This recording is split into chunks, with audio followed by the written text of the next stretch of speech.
how much money do you need to buy an investment property in Australia?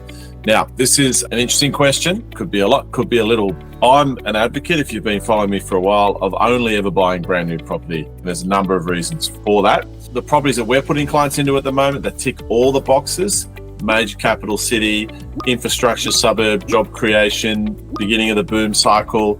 There you're looking at about a minimum of 550 right now. So to buy an investment property at 550, we need a few things. We need a 10% deposit, 55,000, and then we need probably about $20,000 on top just to cover things like stamp duty, lender's mortgage insurance, etc., etc., etc. So the answer, 75 grand.